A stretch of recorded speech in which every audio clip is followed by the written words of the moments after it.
Good afternoon, ladies and gentlemen, and welcome to another edition of Tatler Talks. My name is Anton Santiago. I am the editor-in-chief of Tatler Philippines. Welcome. Today we have two very special guests who will inform and inspire us with something that we miss so much and we haven't done for close to a year, travel. It's been a crazy 2020. Our world has been forever changed by the pandemic. One thing for sure that's on everyone's mind is, when can we travel again? On that note, may I present our guest for today. She is the hardworking and beautiful Secretary of Tourism, and he is the handsome and charming CEO and founder of Beautiful Destinations. Please welcome Secretary Berna Romulo Puyat and Mr. Jeremy Jauncey. Hi, guys. Hi, Anton. Hi, Jeremy.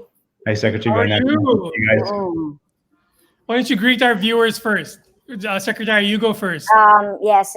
Thank you, Anton. Thank you for inviting me and Jeremy here in your Tatler Talks, and it's going to be an exciting conversation. Yes, and Jeremy, you're calling me from where? I'm in London, so good morning to everyone from London. As always, thank you so much for spending your time with us, for dialing in and listening to us. And Anton, of course, you and the Tatler team, thank you for taking the time to speak with us. Yes, for sure. Okay, Secretary Puyat, let's get the ball rolling. First and foremost, what are the places that one can visit as Filipinos, and what are the protocols? Okay, that's it. There are different protocols for different tourist destinations, but the ones that are open are, the one that's most known is Boracay. It's been open. It's actually been open since June 16, but only to Western Visayas. But it was finally open to the whole Philippines since October 1. And then right now it's flashed on the screen. Siargao was only open today, open to all domestic tourists. Yeah. But of course, there's tests before travel, 48 hours before traveling. And then you have to stay 5 days. In Coron, Palawan, they announced that they would be open today also. El Nido already has been open since July, but they had a test run with only El Nido resorts. But since it's been so successful, they've been open about a month ago to all tourists. Baguio City also has been open. Baguio, Ilocos Norte, Ilocos Sur, and Bohol. All open, but all require tests before travel.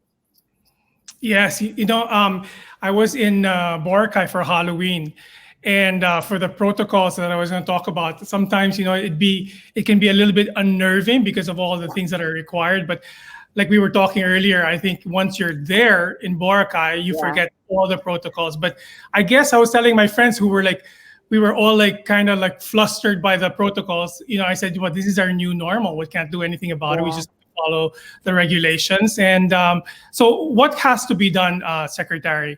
You have to have a swab test. You have a QR code. It's always good. We have a travel app where we put all the different protocols of different LGUs. But most common is the test before travel, which is the swab test, the RT-PCR. But in Baguio, they're already using antigen test. So the results come out in 15 minutes. But all require tests before travel. So it's always best to look at first. We have a travel app where we continually update what are the protocols for that particular tourist destination. But what is important is you can only book in an DOT accredited establishment, because it means that all health and safety protocols have they've passed all health and safety protocols. It's quite important. We had a travel survey that this was done last May, and 77% still wanted to travel even in the absence of a proven vaccine. But 96% were looking for health and safety protocols. They want disinfecting protocols. So right now, when you choose a place, you look first if it's safe for me to go. But then we will have another survey, because I think that more people would want to travel now because we have what we now call revenge tourism. People have been so locked up in their houses that they're dying to travel. And look at Jeremy. He's now laughing because I think Jeremy is dying to come here to the Philippines. I am. Filipino, yes. So, Secretary, let's talk about the travel app you were talking about earlier, because I love the app. I think it's very easy for everyone to check it out. It's actually www.philippines.travel, and you can see all the latest offerings, a lot of the places you can go to. It's easy to maneuver, right, Secretary? Am I correct? Yes. That's why we wanted it, because of all the different travel protocols of the different tourist destinations. But of course, what we also want, Anton, is one app, because when you entered Boracay, they have their own app, online registration system, own QR code. But what we want is one QR code for all the tourist destinations, so you don't have to keep opening up so many apps too. And then the health declaration forms should also be contactless. You don't have to pick up a ball pen and write down. So we want everything to be contactless, and eventually we want, again, all protocols for travel to be the same in all tourist destinations. Number two, one app for all the tourist destinations. And when you go from one destination to another, they don't ask for anything more because it's already already in that QR code. It's already there. So we are working on that for there to be ease of travel. Yeah, so it's an app that you can get on your phone and on your tablets. So you can download it. It's going to be really easy, and I really recommend it. Secretary, I also saw on the news that you're working with specific agencies for the swab to keep costs low. Because a lot of people love to travel, but of course, like paying some people 9,000 before for the PCR, some 4,000. So how much is the swab PCR test, and which agency would you recommend? Yeah, we are going to be working with the UP-PGH. It's a government hospital. Everybody knows UP-PGH. And they will only be charging 1,800 for the RT-PCR. Yes. So, and we're hoping even with the 1.8 that we can still we're working on it, that we can still give a 50% off, so that the RT-PCR will only be about 900. Because everybody wants to travel, but then admittedly, the cost of the swab test is prohibitive. So we want to lower it so more people can travel. And what's nice also with the UP-PGH, the results come out in 24 hours. Some takes a week or 2 weeks. So this will... but at least in the Philippines, and I'm sure Jeremy will agree, whenever they go from one place to the other, they have to quarantine for 14 days. Here in the Philippines, as long as you're negative, you're good to go. Oh, great. I've been wanting to ask this because someone just texted me about this. It's saliva test, which is so much easier than swab test. My goodness. Putting up your nose is a little bit unnerving. Are they effective? Jeremy, in London, do they do saliva tests already? Is that something that's being done, or? I'm not sure, to be honest. The only test that I've done before I traveled last time was through the nose. So it's unfortunate. I'm not sure about the saliva test here yet. Okay, but Secretary, how about here? Are we gonna ever they're still validating it with the RITM. Of course, the DOT, we're forever looking for easier and cheaper, affordable ways. So far, they've only, of course, RT-PCR, the one that Jeremy took. What the whole world is using is the swab test. That's the gold standard. The next would be the antigen. And then the swab, they're still validating. Okay. A lot of people want to ask, of course, this very important question: are senior citizens and children allowed to travel? Oh, that's what the DOT specifically asked for. At the start, of course, there were age restrictions, but then in Boracay, Boracay, there's no age restriction because we told the IATF Filipinos travel as a family. Yes. So it's quite important. So the ones over 65 and below, I think, Jeremy, before, people above 60 and below, I think was that 20, could not travel. So Wow. even before that age restriction, we already waived that for Palawan, El Nido, Aman, that was already waived, Boracay, even Baguio, that's already waived. Amazing. Yes. Oh, good news. Yes, good That's news. great news. Secretary, we heard that about 2 million tourists or foreigners have left the country, which definitely has a direct effect on our economy. And how do we bounce back?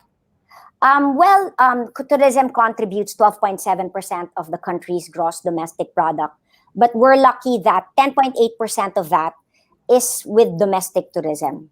So right now, we will focus on domestic tourism, but recently the IATF approved the coming of the balikbayans starting December 7.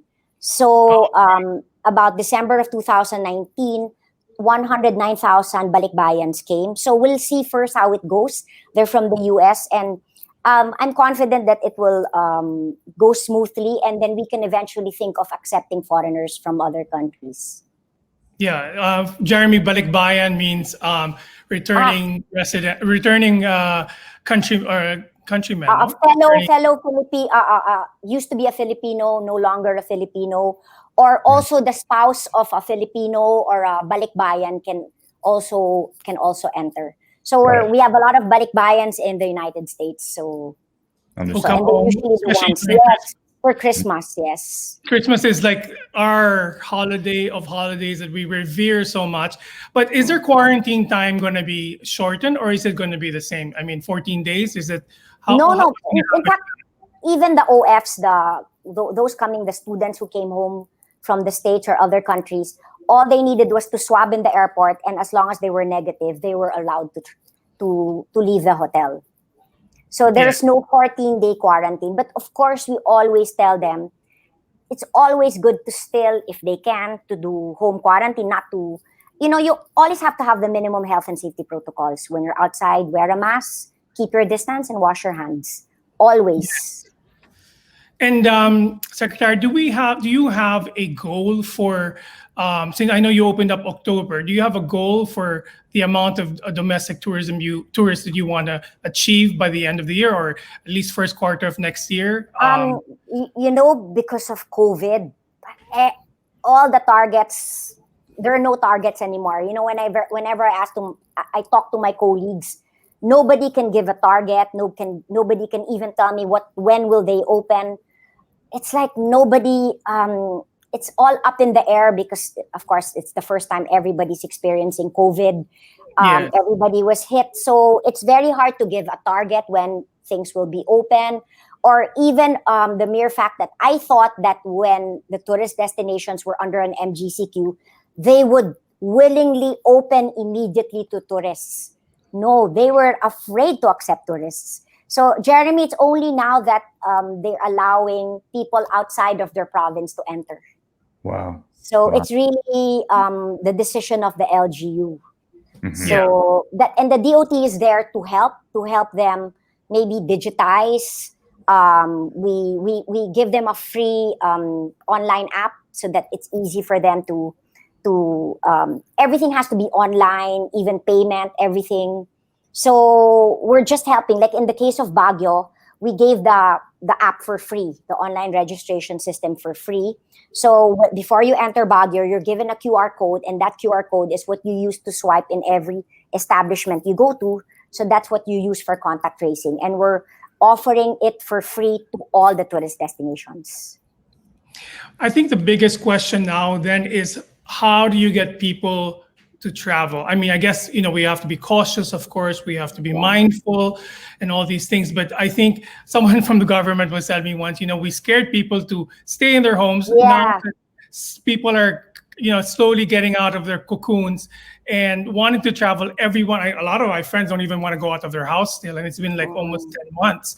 So how do you, Secretary, from your own words, how do you want people to get out there and support That's why industry. that's important for the DOT to make sure that all the establishments pass health and safety protocols. Because in the survey, 96% they care about not how beautiful the beach is or how beautiful the sunset is. They care about health and safety protocols. So before we open up a destination, we talk to the LGU. We make sure that the accommodation establishments pass not only the DOH, but also the WHO standards, international standards, WTTC standards. By the way, Jeremy, we received the safe travel stamp from WTTC. Oh, that's great. Oh, that's great. Yeah. Anton, that WTTC is only given if they are convinced of your protocols. And the Fantastic. Philippines receive it. So we make sure that first there's like everything is digitized or they go digital. All health and safety protocols are in place. And where right now it's test before travel. But I see, Anton, a lot of people like for Christmas, they want to travel because they've been seeing in social media, people are traveling and it's safe. I think it just takes for one group to go, it's safe because everybody wants to travel. It's just there's a fear. But I'm confident that whenever I travel, I have so many questions I have to answer. Is it safe? How do you know you're safe? Well, so far, I mean, I think as long as you follow minimum health and safety protocols, you're fine. Yes, for sure. I've been to Amanpulo this year and Boracay, and it's had the most wonderful time. We are going to show a clip of the newest DOT video called "Have a Safe Trip Pinas." Which promotes safe travel. I think it'll answer a lot of people's questions. It's very heartwarming, and you will love the song that's in this. It was one of my favorite Filipino songs. Before we show the video, Secretary, what's the story behind this? The story behind that is, well, at first you think it's like a love story, but it basically shows that, you know, this couple goes to a place, they're wearing face masks, face shields, keeping, they have, there's physical distancing, and yet it shows that they can still have fun. You can still enjoy what you enjoy in Boracay. You can still eat out, provided that health and safety protocols are in place. And the last scene is a wedding scene. Of course, you see everybody, there's physical distancing, wearing a mask, but still the wedding is really meaningful. And then you see also that a lot of the people were also attending the wedding via Zoom. So, and then after that, so you're thinking that it's a love story, and at the end, it's all about we want to restart tourism. More, of course, for travelers to be able to get out of their houses for their mental health, but it's more also so that to give jobs back. So what in the end, you could see that there was when we restarted tourism, you give jobs back to the waiter, to the housekeeper, to the musician, to the boatman. It's all these people that you don't notice, even the vendor, that because of tourism, they now have jobs, their jobs back. Yes. So it's really, that's the ad was really to show that tourism is everybody's business. And it's such a driver for economic growth. 5.7 million people were employed because of tourism in 2019 alone. So you can imagine how many jobs were affected because of COVID. And that's what we want to give back. Okay. Yes. So with that, we're going to play this video. Please watch this.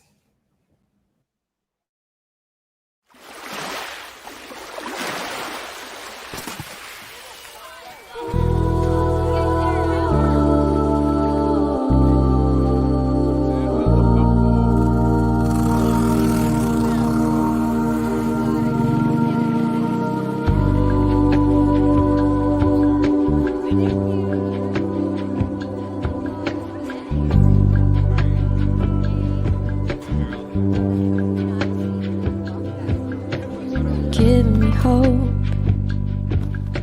strength and will to keep on. Loneliness to make me its way. And only you can bring out all the best I can do. How to leave a turpentine, make me feel real good inside.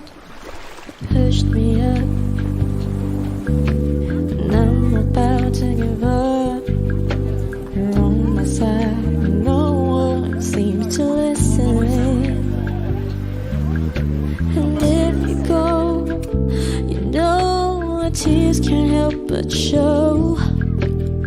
You know you've always had my heart. From now on we'll never part. It's your smile, your face, your lips that I miss. Those sweet little eyes that stare at me and make me say I'm with you through all the way. 'Cause it's you that fills the emptiness in me, changes everything I see when I know I've got you with me.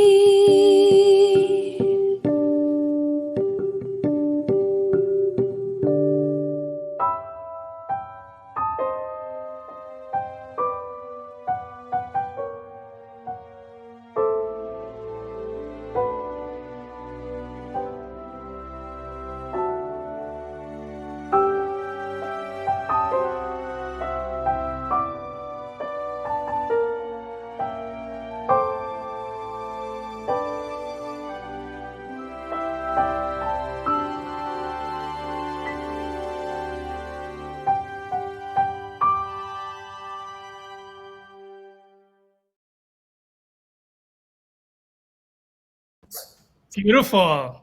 Thank you. Did you like that, Jeremy? Yeah, amazing. It's very Filipino, Jeremy. I mean, he doesn't hang around, does he? He meets her and he marries her straight away. He's right in there. Exactly. Jeremy, we haven't forgotten about you. How have you been? The Very last time well, we thank saw you you. was our talk with Nigel and, of course, Pia. Do you want to say hello to her? Yes, if you're watching, Pia, I know you're busy. I know you're working, but hello. I'm thinking about you. Okay, first off, your Instagram account, Beautiful Destinations, has a following of over 25 million. For sure, it's more than just beautiful photos. Can you let us know what your company is all about? Yeah, of course. So the engine behind the actual business is working with ministers of tourism, tourism boards, hotels, airlines, really anyone in the travel and tourism space to help them to promote tourism, largely focused on the strategy behind how you market your destination, who you talk to, what channels you use, the way you bring your content to life, and then very, very heavily focused on that content marketing side of travel, which is making all the content that's going to inspire people to travel. And the social media audience is a big part of the business. We're very, very proud, very grateful that so many people around the world do follow us. But the actual business itself is working on how we can promote tourism through making inspiring content. Yeah, you know, the first time I joined or actually followed Beautiful Destiny was like 13 million, and now it's 25. Wow, it's amazing. And I'm sure all the companies in the world or any form of industry have been affected by the COVID. Just want to know, how has your company been affected?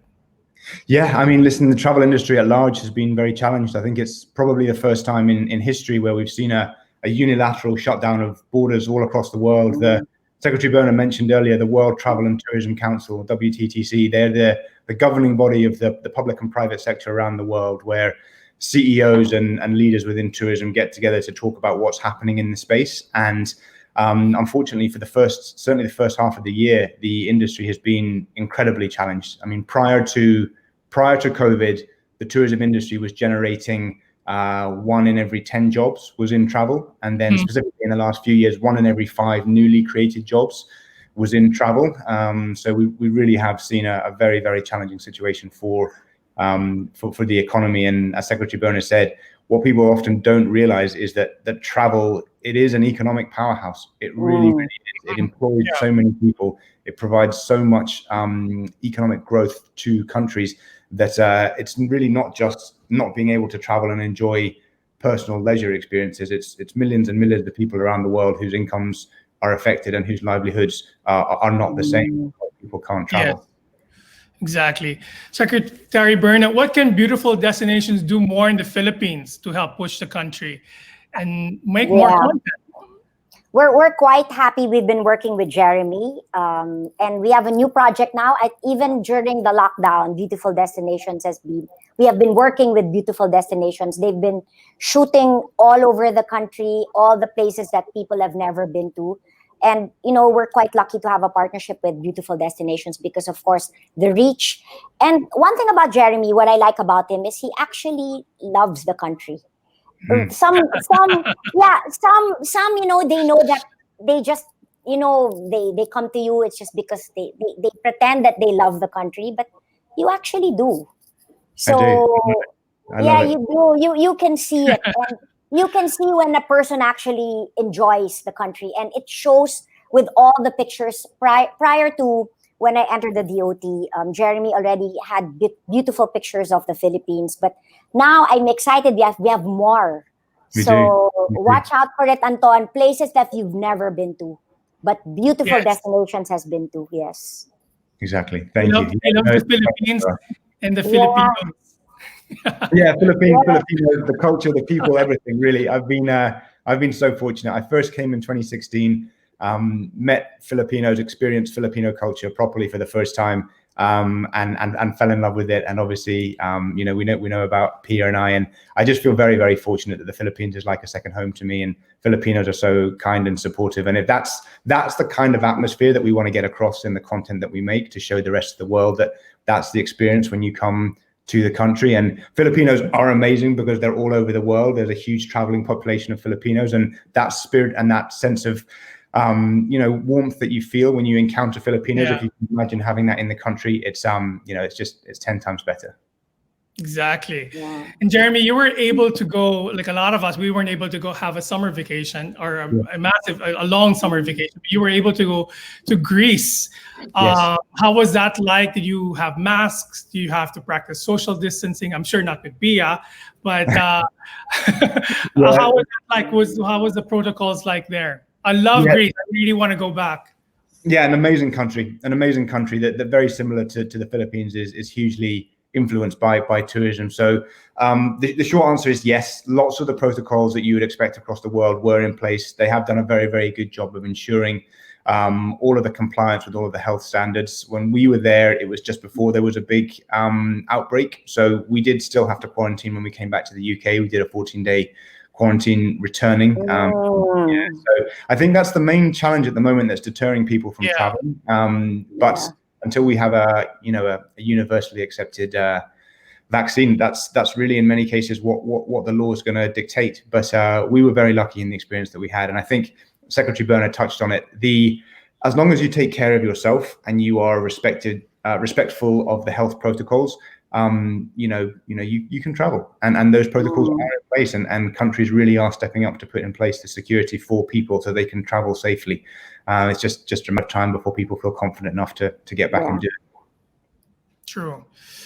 Jeremy, in a lot of your talks, you always say that traveling is an antidote to racism and is a uniting force for good. Can you expound on this, your statement? Yeah, of course. I mean, I'll take the example of the Philippines.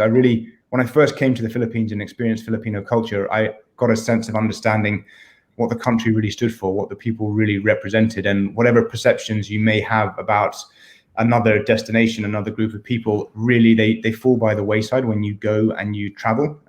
So much of the stuff we're seeing in the mainstream media at the moment is talking about dividing us. It's focusing on our differences. It's talking about, keeping to nationalistic agendas or being sent home and being more isolationist. And actually travel really does show you that it doesn't matter the color of your skin or where you come from or who you pray to or who you fall in love with. Any of those things, none of those things matter. Because when you get out and you travel, you meet amazing people. And, if I can push that message and continue to push that message, I'd be very, very proud, because I think it's incredibly important. This is a question for both of you. Some countries have said that they're going to have the vaccine by December 20, around that time, or first quarter of next year. What's your foresight on global travel by this time? Will we ever go back to some semblance of normalcy? For me, it's hard to tell, again, until it's there, until it's actually, because a lot of people have been announcing about the vaccine. Until it's there, we can't give targets. It's quite hard to give targets, but but of course, we're hoping that finally we have a proven vaccine, and then it will be safe for people to travel, or people will have the confidence to travel. Jeremy? Yeah, I think on my side, again, it's impossible to tell with any real accuracy, but there's a few things that we may see with a degree of confidence. Business travel will be very different to how it has been. I think just the fact that we're doing this conference, and I'm sure many of the people watching this will be used to now using digital platforms to do their meetings, will mean that the growth of business tourism that existed before COVID may be less. We're also seeing, and I know Secretary Berna, you mentioned this, domestic tourism being the first sort of grassroots of the recovery on travel. Domestic tourism sort of being the thing that drives localized travel in different countries, because we're hearing that across the board. We have clients that are tourism boards across the world, and domestic tourism is what's coming back first. So we heard that IATA, which is the International Air Transport Association, is developing a travel pass or an app to jumpstart travel. For those who don't know about this app will give information to government, to the passenger, to airlines, to hotels, that he or she is certified to travel. Can we know your thoughts on this or explain it to our viewers? For me, anything that will ease the travel to make people confident to travel is welcome. All these apps, everything that will give you all the information that you need, that will make people confident to travel, it's always welcome. And it's nice if it's uniform, all like all the airlines, all the airlines have it. Because right now it's so fragmented. Even in the country, it's one airline is different from the other. So we have 3 airlines around the country, but they all have different apps, different it's always nice to have one app, not only for the Philippines but for all over the world. Yeah. Will we have that, Secretary? Definitely. Are we going to have that? Our airlines are members of the AITA, so yes. Jeremy, your take on this?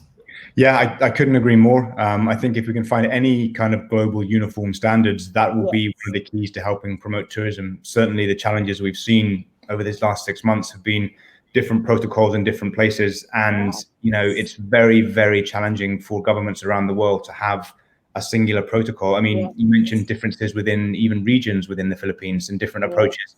So it's very, very tough. So anything, technology or otherwise, that could help us uniform that, I think would be critical. Yes. But have you heard when this is going to be? I was watching CNN, and they were saying it's going to be applied this month, December. So have you heard anything about this? Not yet. No, I haven't heard anything categorically, no. Yes. Okay. So you touched on airlines. They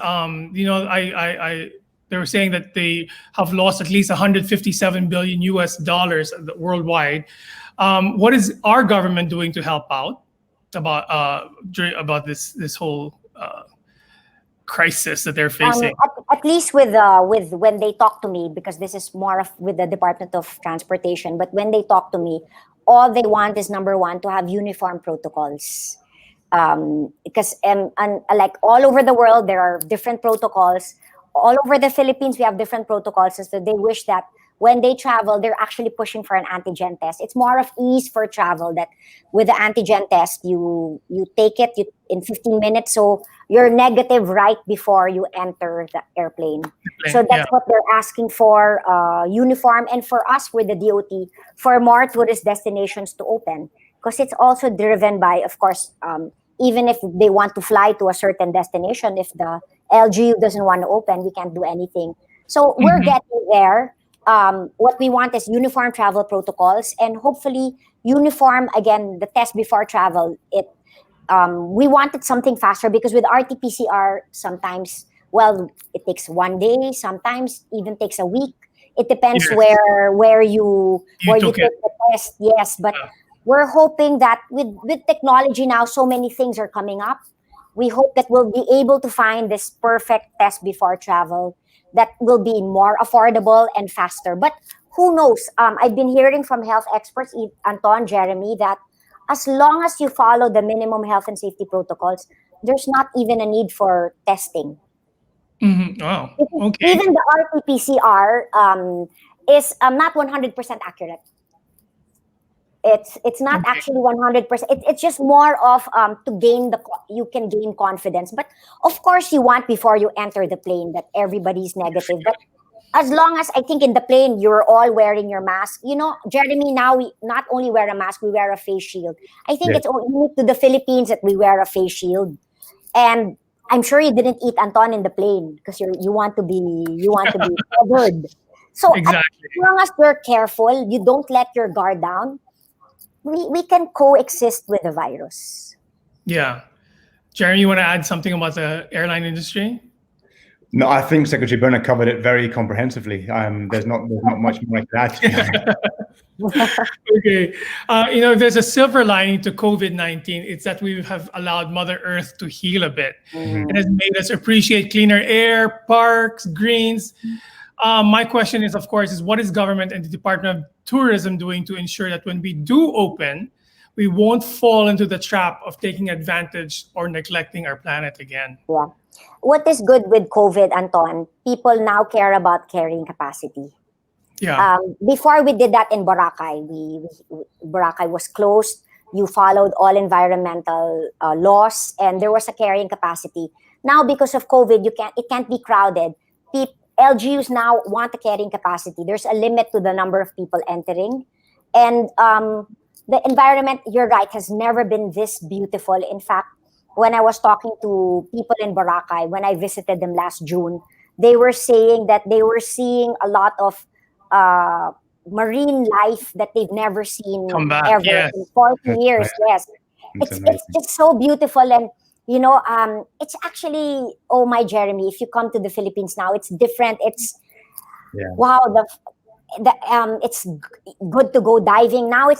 But what's nice now, because a lot of the tourist destinations were closed, of course, the environment was able to heal. But I've noticed with all the private sector and the local government units, they want to restart the economy, but they want to preserve the environment.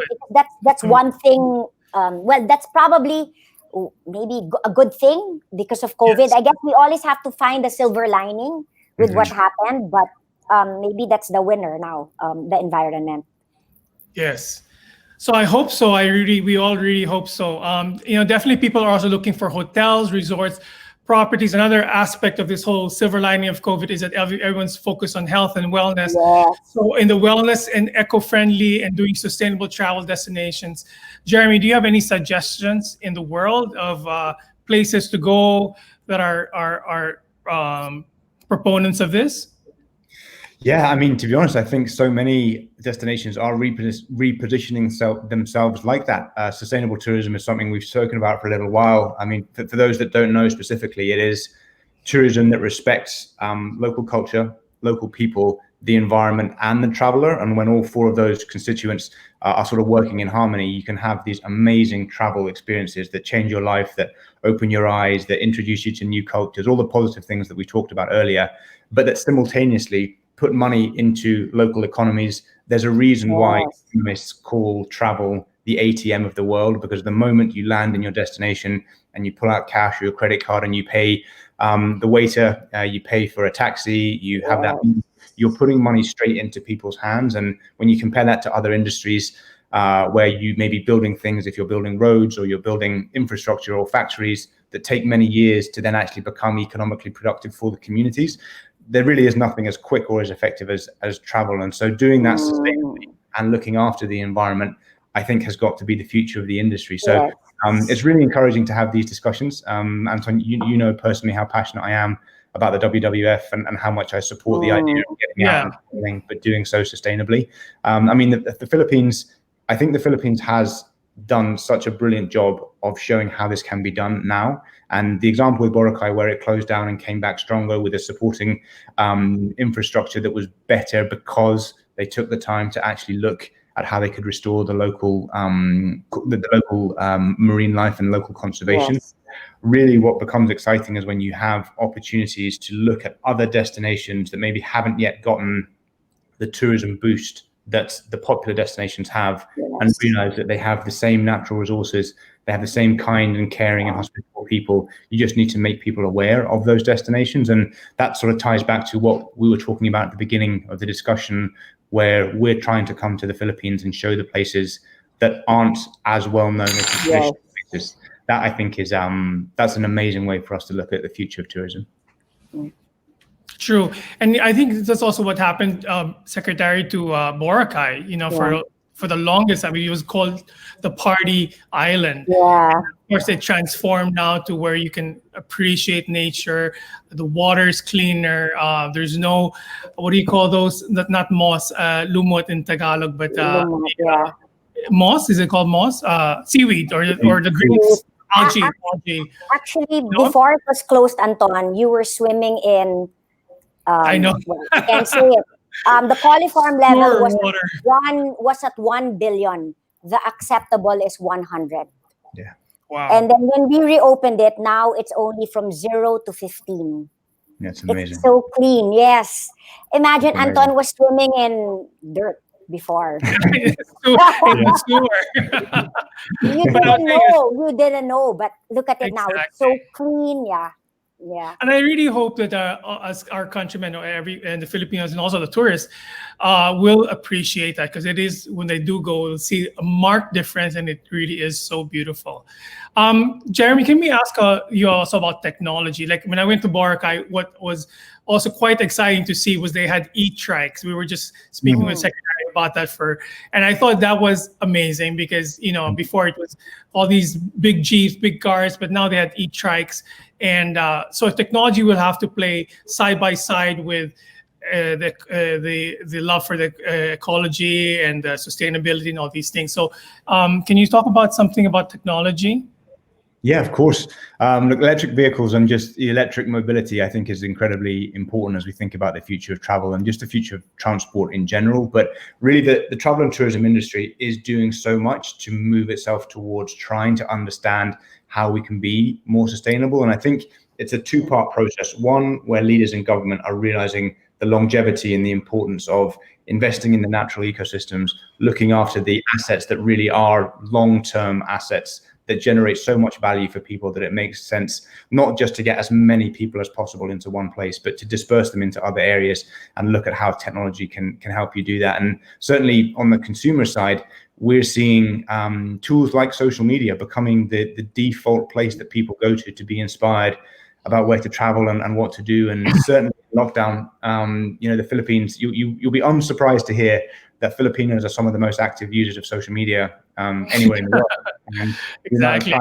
the amount of time that is spent on social platforms is very powerful, because it gives you an opportunity to connect directly with people if you know how to use the channels correctly. And so if we want to talk about promoting certain other destinations in the Philippines, it's very, very simple to put together campaigns and ideas on social media that will inspire people, because people are now spending so much time on these platforms in lockdown, or because they can't travel. So I think there's a lot happening in consumer technology that's essential for travel, as well as some of the infrastructure stuff that you mentioned as well. Yes, great. Secretary, I wanted to ask you about the local hotel industry. I think a lot, as we all know, everyone is suffering. I mean, everyone's suffering, but what is being done in the hotel industry? I know that their staycations are allowed now with a capacity of, I think, 30% of capacity. Can you expound on this? Actually, in the NCR, hotels have never been closed in the NCR because they were used as quarantine facilities. But then eventually some hotels wanted to pivot towards leisure, no more quarantine. So a few hotels, about 12 hotels, opened for staycation. We can't mix a quarantine hotel with a staycation. So, and then there are no age restrictions, Anton.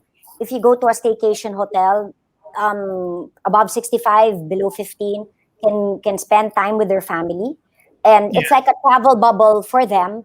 And then, of course, that's what happened with the other tourist destinations, like in Boracay. There's really no, you have to start the economy. People have to start coming for them to be able to open up again. As you were saying, a lot of the hotels are still closed, or restaurants, because they're still waiting for more people to come.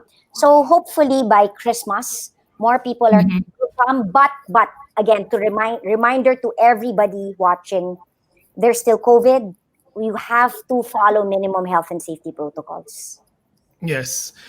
Okay, let's lighten the talk a bit.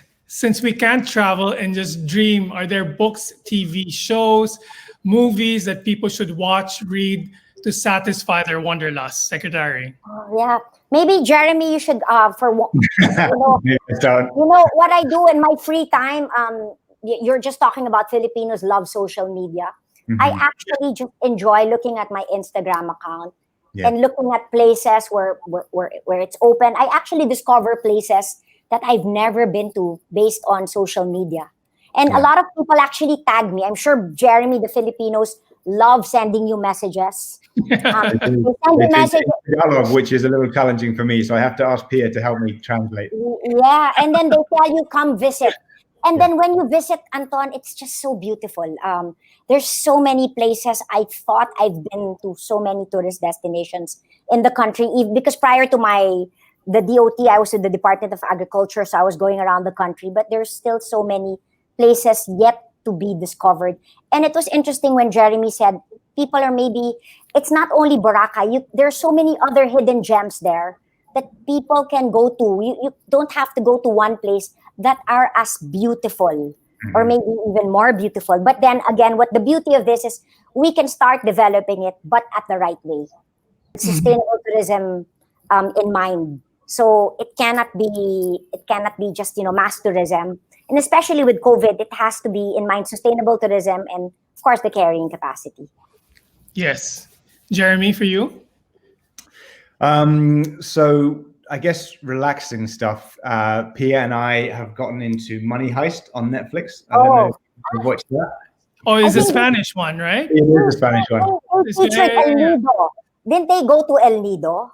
Oh, did they? Oh, maybe I haven't gotten that far yet. Maybe they did. Okay. There was one scene, but it was actually not shot in El Nido. Yes, I'll show you that clip. They were going to El Nido. Okay, yeah, no, I'd love to see that. I'd love to see that. Actually, are there many shows that are filmed in the Philippines or movies that get scenes from the Philippines? In Netflix, they're showing a lot of Filipino movies now. Oh, that's great. We would recommend for you to watch so you can brush up on your Tagalog. I know, please. I mean, any recommendations are very, very welcome. Like Pia tries to teach me, but I need help for sure. Okay, what's your most memorable trip of 2019 or 2020, Secretary? In 2020, because when we had lockdowns, March, I thought that this was the end of it. I could not see the light at the end of the tunnel. And then when tourist destinations started to reopen, and then I went there for the first time and it was actually open. Of course, there were no people. Each tourist destination that opens is actually wonderful for me. Because finally I was going, wow, it's finally open. Jobs are back, because so many people were crying. But it was just so... I remember the first time I went to Boracay, that was June 11. Of course, we were the only ones there. Yeah. But it was just so... I'm sure, Anton, when you went to Boracay, it was a different Boracay. Not because of the protocols, but yes, but it like nature healed also. It's more beautiful now. But I guess every tourist destination that opens is such a gift for me. Totally. Yeah, and it's not sorry, Jeremy, it's not a Miss Universe question. It's not a Miss Universe answer, but really every time you reopen a tourism destination, it just makes me happy.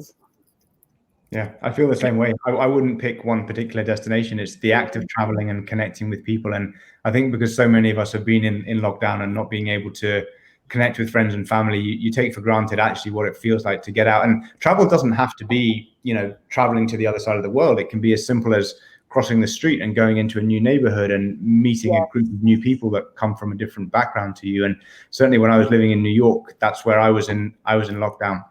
And you can walk 2 or 3 blocks from where you are and be in completely different cultures and be with people, in many cases, that speak completely different languages and look completely different to you. And so just the act of traveling, I think I'd really encourage people to remember that, that is one of the most powerful parts of traveling, is connecting with local people and experiencing culture. And, in the Philippines, culture is so strong that, if you travel there, you'll have an amazing experience. Yeah, and I guess, go ahead. Sorry, Secretary. Anton, when I first went to Boracay, June 11, people were wearing masks, but their eyes were smiling. And they were going, ma'am, in Tagalog, magkakatrabaho na ba kami? In English, Mom, are we going to have our jobs back? Yeah. And it was just, it's more about, tourism is about people. It's not, of course it's the place, but it's the people that make the place. True. Absolutely. And I guess also what happens with traveling, we take a lot of things for granted, and so like, if you travel so much and you kind of like, oh, I've seen that before. I've seen the Eiffel Tower. I've seen the whatever, the Duomo or whatever like this. And then now I realize is that if I given the chance again, I said, I'm going to savor every moment, just sit in that cafe and just absorb everything and not just like, oh, let's go to the next one or what's happening in the next, go here, do that, do this, but really absorb everything. And I don't know, that's just for me. And I'm sure for a lot of people. What is a place that you would like to discover again? Or is your dream destination? I was recently in Ilocos Norte, and there are other places in Ilocos Norte that I've never been to. I've seen pictures, and I want to visit. And even in Ilocos Sur, I'm quite surprised. I even asked my friends there, does this exist or did they filter it? And there's no filter. It's again, there's so many. We are a stranger we are a foreigner in our own country. True. Yes, there's so many places to see. And in fact, when they were telling me that beautiful destinations was going around, and I was asking what places, I think they're going to be ahead of me. They've been to places I've never been to. Great. Yes. Yeah. The same goes for me. When I did my travels through the Philippines, I haven't been back for about a year. I did obviously into Manila and then to the main places you'd expect, the Palawan and through Coron and then Bohol and Cebu. And I just haven't done some of the places that Secretary Berna mentioned. And there's so much to the country that I think you take for granted when you live and you experience day to day what your normal life is like. And hopefully what people will find when they come out of lockdown is that there is so much on their back door that they can go and explore. And as Filipinos living in the Philippines, you're spoiled for choice. There is so much to go and see. You get out and you travel. True. Secretary, what have you learned about yourself in your world during the pandemic? That I can work under pressure. I at the first when there was a lockdown March, we were so busy doing sweeper flights for all the stranded domestic tourists. So we even have tourists located in islands like 3 or 4 hours away. And I realized that we can work under pressure. And then what I realized about myself was that you just can't give up. Because if you do, a whole industry is reliant on you. So that's it. You have to be strong. You have to be you have to just keep moving on. And you just also, I realized that I'm open to change. I used to think that I was so set in my ways. But because of COVID, everything was overhauled. Like, would you believe before this, I didn't even have cashless banking. I didn't know how to do online banking, nothing. But now I'm such a pro in it, and I can't believe it. Wow, it made life so much easier with contactless, with paying everything online. And it's like we have to be open to change. And I thought that at my age, Anton, I wasn't open to change anymore. But COVID taught us that we have to always think out of the box. Mm-hmm. We have to be open to change because you never know. Look at what happened to COVID. You have to adapt. Yes, true.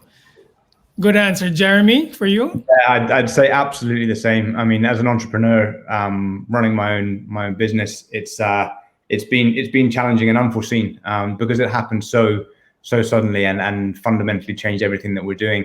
I would absolutely echo what Secretary Berna said in terms of being adaptable, being able to change. I've realized that I do have the ability to go through these difficult times and hopefully maintain positivity and maintain the energy that you need to lead a business and run a business and hopefully inspire others to keep believing in the vision on the company side, but then also on the consumer side. In many ways, we feel as though we have a responsibility to the 25 million people that follow us around the world. And we were seeing as lockdown happened, just increases in the rate that we were growing on our social accounts, but also increases in engagement in our content. And we're very lucky because we have an amazing team in the Philippines, Filipinos that are working for BD and helping us on the social side, and they do an amazing job.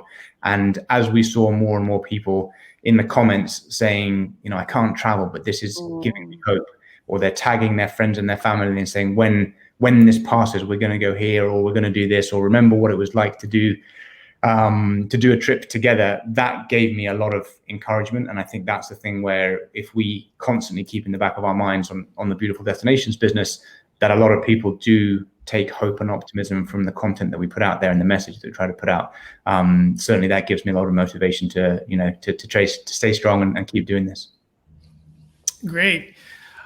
Before we go to the audience questions, we would like to congratulate Secretary Puyat and the Department of Tourism for the win of Intramuros for world's leading tourist attractions. Yeah, amazing. And for the Philippines winning world's leading dive destination. It's just given by the World Travel Awards. The award-giving body was established in 1993 to acknowledge excellence in key sectors of travel, tourism, and hospitality industries. And not only that, they also won Travel and Leisure awarded Palawan as the best island in the world, I think for the second or third straight year, right? And Palawan and Boracay for being two of the 50 most beautiful places in the world by Condé Nast Traveler. Yes. Right? Congratulations. Thank you. Amazing. Good job. You want to say anything about these awards? We're just so happy that with all these awards that the Philippines is still top of mind. It is important for us that even we're on lockdown, that the World Travel Awards recognize the Intramuros was won this for the very first time. Yes. The best dive destination. Everybody tells us we have the best dive destination, but it's only the second time we've won this award. So we're very happy that at least Philippines is top of mind, and when travel restrictions have been lifted, that we know that Philippines is still a place where people would want to go to. Exactly. So we're gonna take some questions from the audience. Okay, from Angeline Buenaventura Ancheta. I am part owner of a small travel agency. I'm just curious if there's a guideline on how we can promote domestic travel. Good question. Yes. We continually give online. We have webinars, etc. Of course, we've all been attending all these webinars. We've been having webinars since March. We encourage Angeline, if she could log on to, we have our website to see what's out there, what destinations are open, what are the travel protocols, to acquaint herself with all the new protocols, so that when people, because one common question asked of me is, how do I get there? What should be done? What should I do?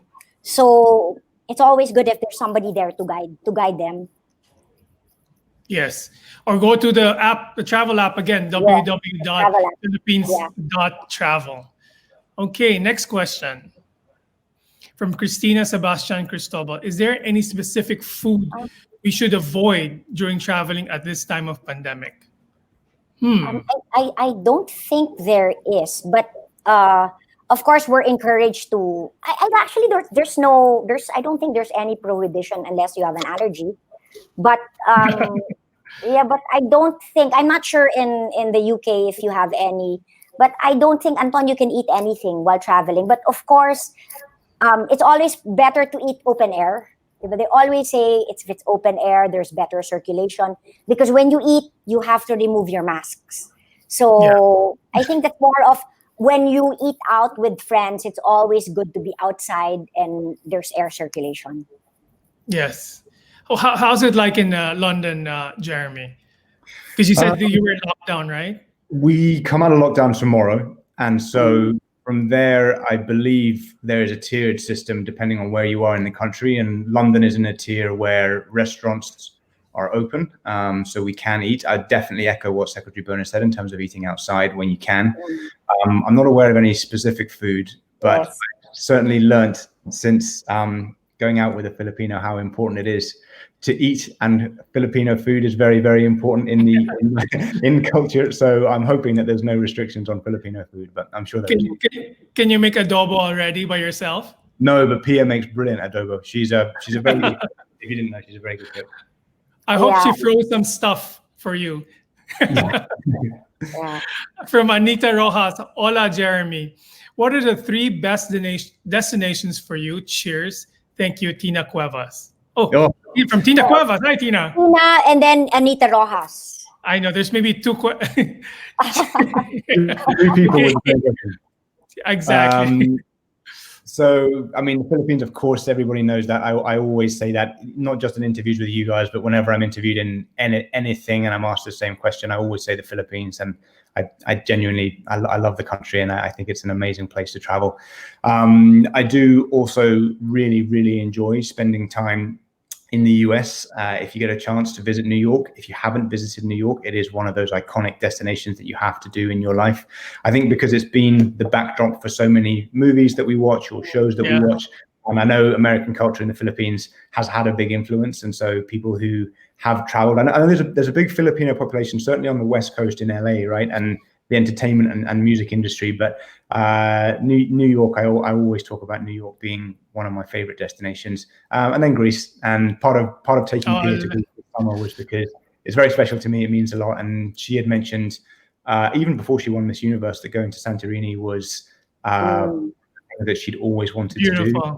And so those 3 places. I was supposed to go this year, well, because of the pandemic, and had to cancel, but I'm dying to go back to Greece. It's beautiful. Yeah, it's amazing. Okay, from Alison Medina, how can we become sustainable travelers? Okay, you have to be a responsible traveler. First, number 1, it starts with you. You don't throw away things just like that. Look for a trash can. Sometimes just people, just because you treat the tourist destination as if it's your home. So you have to take care of the tourist destination. You have to respect the culture. You ask permission first if you can take a selfie or if you can take pictures, because you have to also respect the people there. Maybe they don't want to have a picture. They're very private. And it's not only about Instagrammable pictures. You have to enjoy the place. And with me, actually, I always bring my bottle with me. Yeah, I use it all the time, so I don't have to use so many plastic bottles, because I'm anti-plastic bottles. So that's more part of how to become sustainable. Yeah. And I think if you wanted to take some sort of practical tips, you could go to the World Wildlife Foundation. Has an amazing resource that gives you insight into how to travel sustainably. The first thing that I do, they have a very, very effective carbon calculator that allows you to input the things that you're doing in your day-to-day life. And if you're interested, they'll actually teach you what are the components of your life that show you how sustainable you are. And when you travel, when you fill out the questionnaire, the calculator will show you how big your footprint is. You can then actually offset that. You can make a donation to them that will help take that carbon out of the air, which is amazing. And then there's another organization called sustainabletravel.org, which is an industry body that looks at a wider accreditation system of sustainable travel. There's loads and loads of information there. Also a website called goldstandard.org, and Gold Standard are an accreditation agency in partnership with the World Wildlife Foundation as well, that look at finding ways to teach you how to become more sustainable where you travel. So Alison, thank you for that question. It's a great question. The resources are there. Great. Next question from Vanessa Dris Perez. How do we address the gathering with family? Oh, this is so important. With family this Christmas, when there's a high risk of contracting and spreading virus between family members. Close area and mask off. Yes. Actually, I was just today, they were announcing that they were discouraging, because Filipinos, we love to see our relatives. And we have relatives from, we could count like immediate family relatives would be like 100 already. Immediate. But then it's encourage that you only, if you have to see people, only immediate family members, and eat. If you have to eat out, there has to be circulation, open air. And we normally go to mass, but because of the prohibition, we have to go to mass online. So, and again, in the Philippines also, diba, there's a lot of caroling. No more caroling. It's all Zoom. Yeah. And no more Christmas parties, Zoom parties. And also, how about your friends are all arriving? That's another thing that people will also miss is the friends to get together, reunions and stuff. How do you spend it? How are you going to spend the holidays, Jeremy? Family as well. Yeah, my brother. I'm very close with my brother and my mum, so we are keeping our fingers crossed that we'll be coming down to London. Pia will be back. The plan is for us all to be together here in London. At the moment, there is a lockdown between the UK and between England and Scotland. So technically, Mum can't travel, but we're hoping that will be lifted tomorrow, and then there will be new protocols that come out from Scotland. So the same for us. Family is very, very big for me. Christmas is very, very big for our family. So similar to it sounds like what Filipinos will be doing. We'll be together. Yeah, because your mom is Costa Rican, right? She's Colombian. Colombian, and she's Latina, so we have the same thing that we love family and everything. Yeah, there's so many parallels. I think maybe that's one of the reasons why I've been so drawn to the Philippines and to Filipino people. Very, very similar to the culture I grew up in. Very warm and welcoming, and family, and respectful of elders, and respectful of the family unit. And that's something where I see immediate parallels. So yeah, maybe in a previous life we were Filipino. I think you were a Filipino in the previous life. Yes. Yeah, exactly. Great. From Jared Anthony Yohiko, when do you plan to open museums like the National Museum in other countries before restaurants and stores were allowed to? Yeah, we're still under the GCQ, so that's for the whole of December. Hopefully, January we will be under a modified GCQ, and we can open up the National Museum. Not only the National Museum, but Intramuros. Intramuros has been closed because we're still under the GCQ, but we plan to open it January. Jeremy, in London, are the museums open? Oh, that's a good question. They have not been during this lockdown. No, during this lockdown, they've been closed. I believe things start again tomorrow. Okay. Yes. So to Secretary Berna from DOE, Anton and Jeremy, what is your favorite thing about the Philippines? The last people. question. This is the last question. I was going to say that too. The people. The people. Yeah, definitely. Yeah. Definitely. So, Secretary, where are you spending the holidays? I'm spending it at home, but my son, who has been, he's been stranded in El Nido. So there's zero COVID in El Nido, but he's planning to spend the holidays here. So at least with me, it's the first time we're going to be united since the lockdown. So we haven't seen him since Feb. So he's coming here, but who knows? He just might go back to El Nido, but he's been living there. So I think as long as I'm with family, that's already a holiday. Amazing. Yeah, that's so true. And you told us, Jeremy, where you were spending, or New Year's, you're going to be somewhere else, New Year's, or is holiday exactly the same thing with family and in London? Yeah, New Year's, still planning. I think that we've always done the Christmas period together, and usually Pia and I go away for New Year's, so we're still working that out. But to be honest, because it's a little bit up in the air with what will happen with Scotland and England, we have to wait to see if Mum can come down, or maybe we go to Edinburgh. But it will be with family. Okay, great. So that's it for this edition of Tatler Talks. Thank you to our special guests, Secretary Berna Romulo Puyat and Mr. Jeremy Jauncey. Can we get some parting words from you guys? Secretary, we start with you. I'm so happy to be a guest now because finally we have good news. Our tourist destinations are opening. Well, if you had interviewed me months ago, it would have been a very sad interview. At least now I can say that it's starting to reopen. I'm encouraging everybody watching, please travel. But when you travel, you have to follow minimum health and safety protocols. But you can have fun. As long as you follow minimum health and safety protocols, you can still enjoy. Yes. And for you, Jeremy? Yeah, just a big thank you, obviously to you, Anton, to the Tatler family, and Secretary Berna, of course, for the time and the support of our partnership with Beautiful Destinations. We're very, very proud to be able to support the Philippines. As you know, I'm a very very vocal supporter of the country and the people. I love it. And yeah, just very, very grateful for all the support that we've always had. We will be making content and telling the world to come and visit the Philippines, you know, as soon as we possibly can. And fingers crossed, more people will start coming back very soon. Thank you very much for that, Secretary Berna, Romulo Puyat, and Jeremy Jauncey. Our December issue will be coming out soon, and watch out for it. It's going to be Asia's most influential list, focusing on philanthropy. We want to wish one and all a lovely evening, wishing you the best of the holiday season. It's December 1, so Christmas is here, and though things will be different, make the most of it with your family and friends. Please stay safe. Till the next time, God bless everyone. Thank you, guys. Bye. Guys. Thanks, Jeremy. Thanks, Secretary. Bye, guys. Thank you.